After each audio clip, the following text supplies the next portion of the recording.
In a tale that traverses from a black boy to a bad boy, then the President of the United States, Barack Obama's journey to adulthood unfolds like a cinematic masterpiece. In this movie, Mr. Obama stands as the central figure, but little do we know it's his mother who takes on the role of director, orchestrating the pivotal scenes that shape his life. Welcome to FameQuest TV. In previous episodes, we talked about the journey from the stuttering boy to the oldest president of the United States, Joe Biden, as well as the branding lessons of the most dramatic president in the US, Donald Trump. And in this episode, we will talk about Barack Obama, the first colored president in American history. Our story begins in 1959, when Barack Hussein Obama Sr. followed the call of fame and fortune. However, this choice meant leaving behind his pregnant wife, Kitsia Ayoko, and their newborn in Kenya, to study economics at the University of Hawaii. This opportunity was made possible through support from the Africa Wings Project and the African American Student Foundation. Through the twist of fate, his trajectory intersected with that of Stanley Ann Dunham, a fellow student with her own dreams and aspirations. This meeting occurred as they both enroll in a Russian language course. Back in Honolulu, the capital of Hawaii, a twist of fate brought together student Obama Sr. and Stanley Ann Dunham. Now, Stanley was a math student hailing from Wichita, a city in Kansas, USA. Picture this.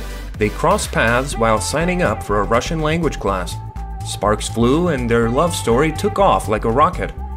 Within just a few months, the introverted Ann Dunham made the bold move of moving in with Obama Sr., despite her mother's objections. In the spring of 1961, they made it official and tied the knot. At that time, Ann Dunham was 3 months pregnant and had to put her school plans on hold. And on that eventful August 4th, their son, Barack Hussein Obama II, came into the world. At that moment, who could have predicted that this little baby could grow up to become a monumental figure in history? But you know, life isn't always a fairy tale. Soon enough, Dunham found out about her husband's hidden family in Kenya. She packed up young Obama, who wasn't even a year old yet, and headed to Seattle for a brief stint at the University of Washington. By the end of 1962, she was back in Hawaii. And guess what? Obama Sr. was once again answering the call of ambition. This time, it was a PhD in economics from Harvard University. In January 1964, Stanley Ann Dunham decided to file for divorce, and Barack Hussein Obama Sr. respected her decision. After that, it wasn't until 1971 that President Obama got to see his father again. They met each other when Barack Hussein Obama made his way to Hawaii to attend a jazz performance featuring the legendary pianist David Brubeck, along with his 10-year-old son. Now that's a memory to cherish. Sadly, on November 24, 1982, at the age of 46, Barack Hussein Obama Sr. passed away in a tragic traffic accident. Life has its ups and downs, and this story is a reminder that even in the face of complex relationships and unexpected turns, the journey continues. On March 15, 1965, Ann Dunham took yet another stride by marrying Lolo Sotoro, a geography student at the University of Hawaii.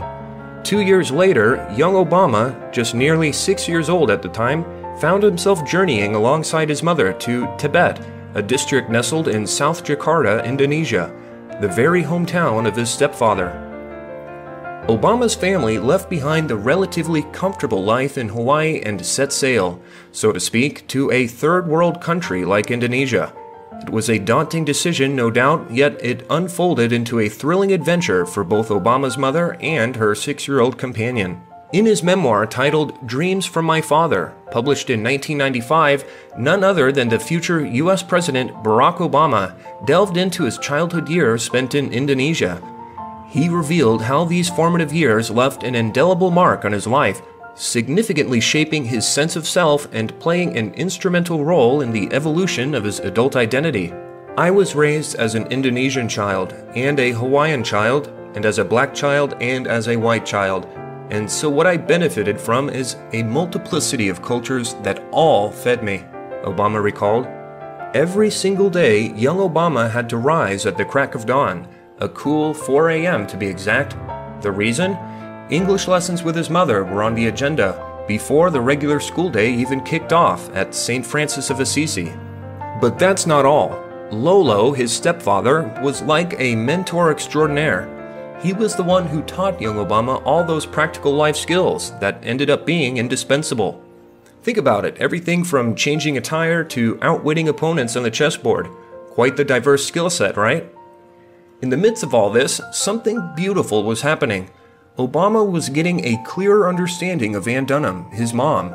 He was really starting to see her spirit, carefree yet upright.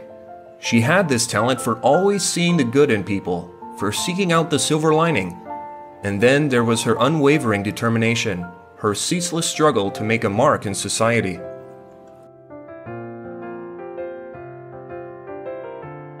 Later in Obama's life, he was sent to Hawaii, where his grandmother took on the role of raising him. Thanks to his sharp mind and top-notch grades, he earned a spot in the best local school. But in this school, there were only 3 black kids, including Obama. It was during this period that he grappled with a weighty guilt about his own skin color, influenced by the unwitting actions of those around him. As a 10-year-old boy in Hawaii, he entered an elevator to ride up to his grandparents' apartment. The president said a white woman who he thought would recognize him was already on the elevator, but when he got on, she got off. The woman lived on the same floor as Obama's grandparents, and soon after he got off the elevator, Obama watched through the apartment's peephole as the woman quickly followed into her own elevator. As he grew older, he began noticing doors locking around him as he walked down the street. It's an unfortunate reality shared by many black men in America. These everyday instances were woven into his experience. Barack Obama also openly admitted to using drugs, specifically marijuana and cocaine, during his younger years. In his memoir, Dreams from My Father, Obama reflects on his choices and experiences, including his drug use, as he explored his identity and found his path in life. He writes about the challenges he faced and how he eventually chose to move away from drug use, focusing on personal growth, education, and a commitment to making positive changes. It's important to note that Obama's acknowledgement of his drug use is part of his personal history and growth, and he has spoken about the lessons he learned from those experiences. His openness about his past reflects his willingness to share the complexities of his journey and the choices he made along the way.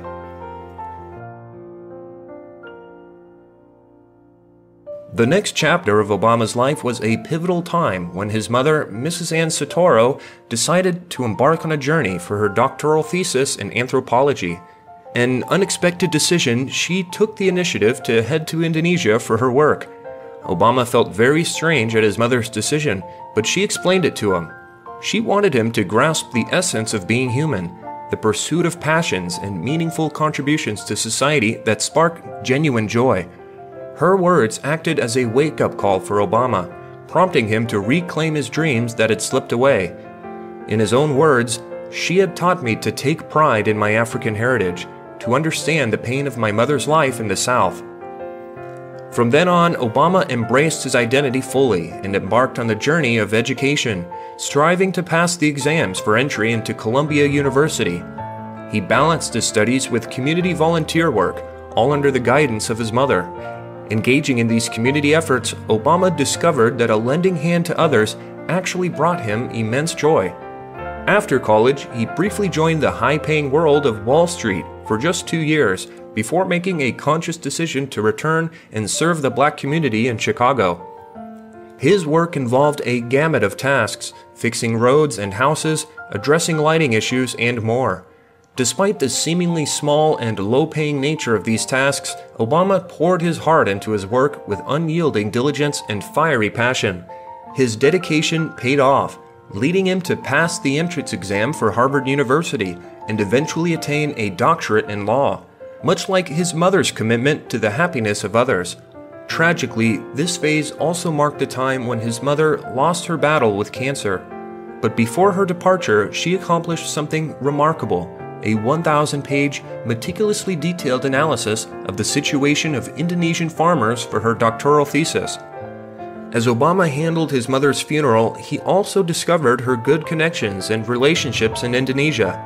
While she might not have left behind a will or a fortune, what she did leave him was immeasurably valuable: her confidence, audacity, and boundless enthusiasm. It was a legacy he considered to be more precious than any material wealth. Carrying the indomitable spirit she bestowed upon him, Obama rapidly ascended the ladder of the political realm. His experience in community work wasn't just a stepping stone to Harvard, it also equipped him with the tools to triumph over formidable opponents, securing his position as a senator. And when he made the audacious decision to run for president, his background in community work played a pivotal role in his success.